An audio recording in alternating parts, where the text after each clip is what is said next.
Assalamualaikum warahmatullahi wabarakatuh. Waalaikumsalam warahmatullahi wabarakatuh. Selamat berjumpa lagi di tim penyuluh KUA Kecamatan Tantoyoso. Dalam hal ini ada yang ingin saya tanyakan tentang mengenai zakat fitrah. Karena di bulan Ramadan ini banyak orang yang mengeluarkan zakat fitrah.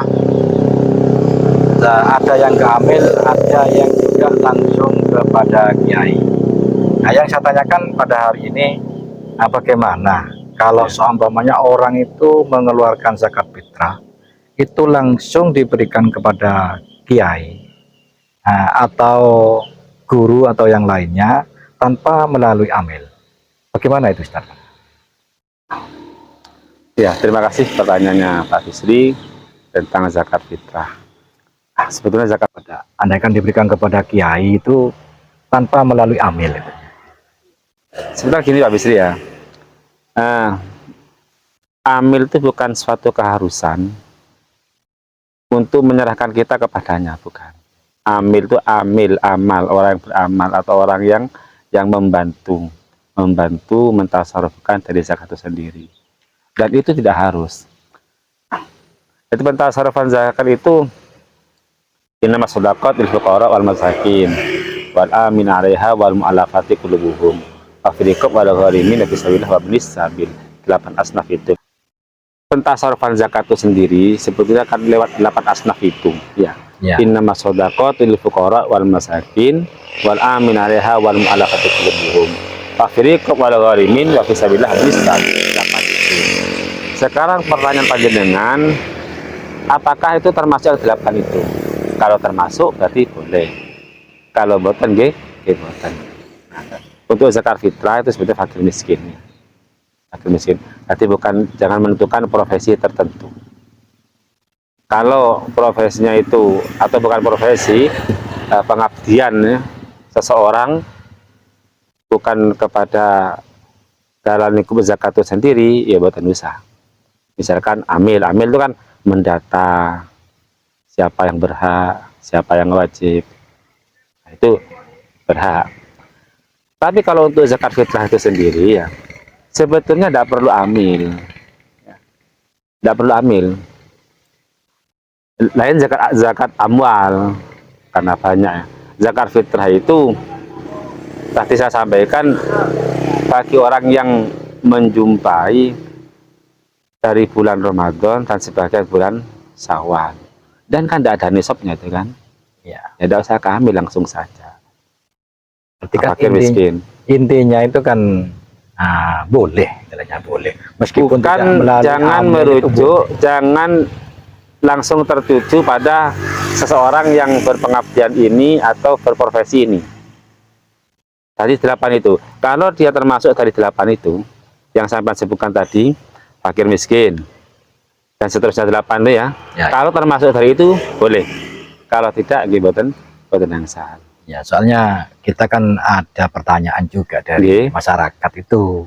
Jadi kita kan hati-hati kalau menjawab itu, takut salah. Ya, tapi jawaban yang jenengan itu kan termasuk pertanyaan saya yang awal itu kepada kiai, kepada ustadz dan lain-lain itu sebenarnya kan boleh, karena memang kiai saya kira masuk ke fisabilillahnya itu. Orang yang berjuang di jalan Allah.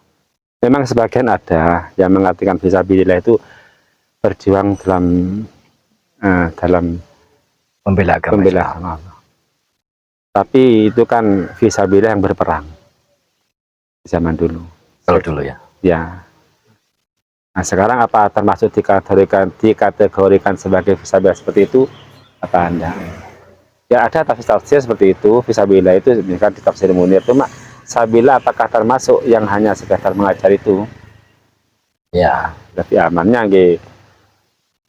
ikhtiatnya lah, bagaimana agar itu tertasarufkan dengan sesuai apa yang kita tentukan gitu aja. Kalau pakai uang itu gimana, Ustaz? Ya, nah, ditekankan pada zakat amalnya kalau pertanyaan tadi ya. Zakat pakai uang ya. Kalau dari Syafi'iyah sendiri atau Imam Syafi'i dan bagi Imam Syafi'i itu memang tidak boleh pakai uang ya. Karena apa? Pokok. Nanti untuk menunjang kita di mana hari raya itu jangan sampai ada orang-orang yang kekurangan makanan di situ. Memang ada, insya Allah kalau Abi Hanifah itu, Imam Abi Hanifah ada yang dengan uang. Bisa juga untuk solusi, Pak.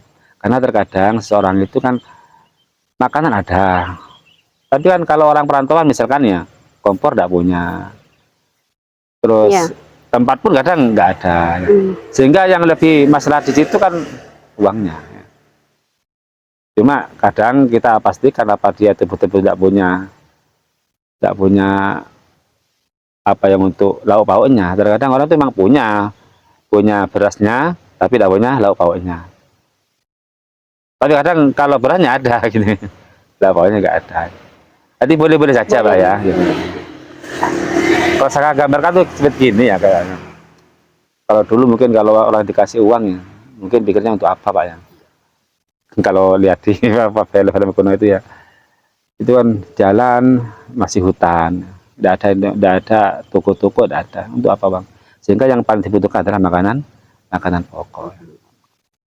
Jadi yang ditekankan makanan pokok dulu, cuma nanti ada solusi kalau misalkan dia itu memang lebih membutuhkan selain dari makanan pokok itu berasnya, nah, bisa pakai kaul yang dari Imam Abu Hanifah.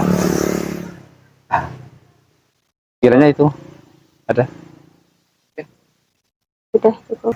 Terima kasih atas penjelasan dari Bapak Zainul Haq tentang siapa saja yang berhak menerima zakat fitrah, dan juga pertanyaan dari saya sendiri tadi tentang ustadz atau kiai yang menerima zakat ternyata masuk di dalam kategori innamas shadaqatul fuqara'i wal masakin. Bukan ternyata masuk.